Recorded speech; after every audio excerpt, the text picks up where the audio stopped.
Паша, какого черта перископ отвалился? Опять что ли? Как это опять что ли? Это не первый раз. Не бери в голову, капитан. Приклею на жвачку, как новый будет. И табличку повешу. Руками не трогать. Мое вам почтение, уважаемые. Да, решил в начале роликов выкладывать забавные моменты из игры. На полноценную рубрику вряд ли наберется, а немного поднять вам настроение хватит. Но не будем отвлекаться. Продолжаем знакомиться с электрокарами в игре. В прошлый раз был малыш Сюрдж, который ставится в гараж. В этот раз зверь покрупнее.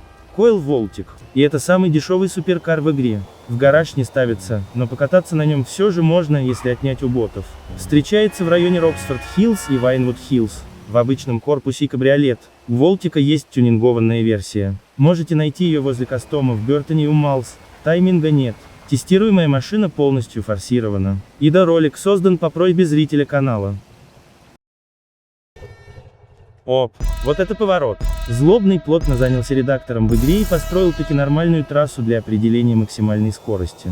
Что не сделаешь ради зрителей. Реворков старых видео не будет, но по возможности выложу результаты для каждой протестированной машины в закрепленных комментариях. Но это не точно.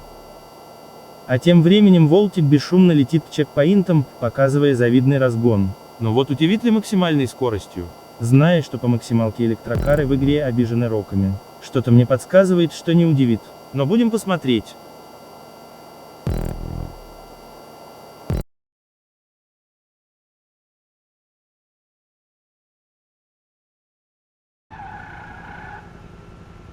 Как ни странно, привод на заднюю ось. Почему странно, расскажу далее по тестам.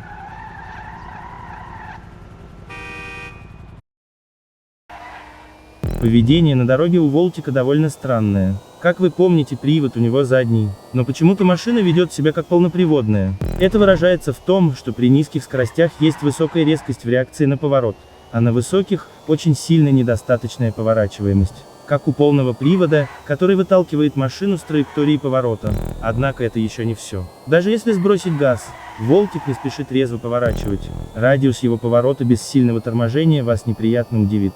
Отсюда практически полная невозможность выполнять змейку. На высокой скорости и малой амплитуде машина отказывается выполнять маневр. На низкой скорости и высокой амплитуде Волтик заносит.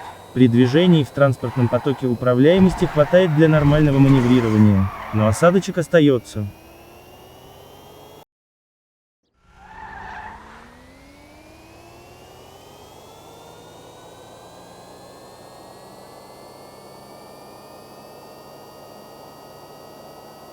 Тормоза средненькие. Для поездок по сессии этого хватит, но помните, что машина не останавливается моментально. Оставляйте время для маневра.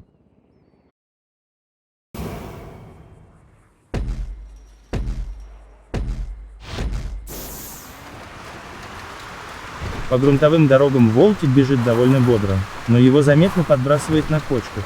Еще машину немного водит из стороны в сторону. Ехать можно, но не очень комфортно.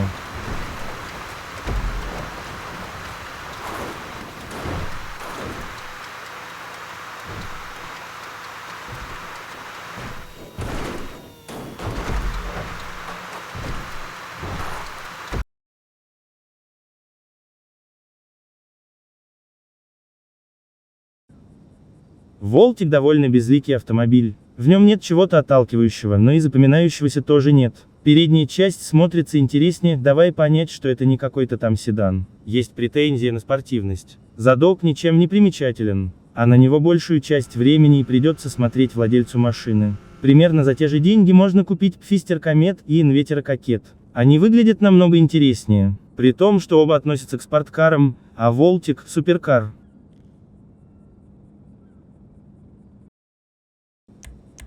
Для любителей тюнинга Волтик ничего особо предложить не сможет.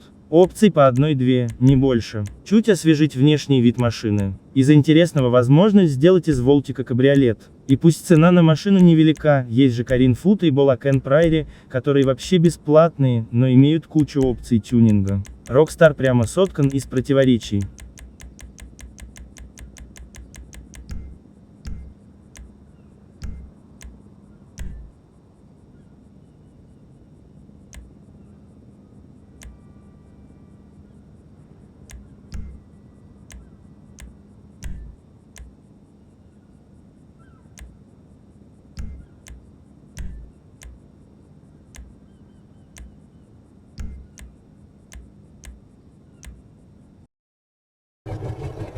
Скажу так, Coil Voltic – это выбор начинающего игрока. И он совсем не для гонок. Посудите сами. Он дешевый, это электрокар и суперкар в одном флаконе. Voltic идеально подойдет для тех, кто хочет понять, что такое электрокар в GTA 5. Он идеально подойдет для новичка, потому что дешевый и неплохо бегает по сессии. И это самый дешевый суперкар. Когда игрок станет опытнее, у него появятся и деньги на серьезные машины, и понимание того, для чего эти машины ему нужны. Потому что за Voltic'ом идут уже не он, Циклон и Тезеракт. Машины совершенно с другим потенциалом, но и ценой в десятки раз превышающую цену Voltic'а. Перед покупкой заберите Voltic у ботов, обкатайте его. Кто на электрокарах не ездил, будет приятно удивлен. Потому что разгон очень бодрый. И на этой ноте я с вами прощаюсь до следующего видео. Ах да, еще просьба. Если вам что-то не нравится в видео, не надо молча ставить дизлайк. Напишите, что вам не понравилось. Возможно, с вашей помощью я смогу сделать контент интереснее. Но без фидбэка этого сделать не получится. Вот теперь все. Увидимся.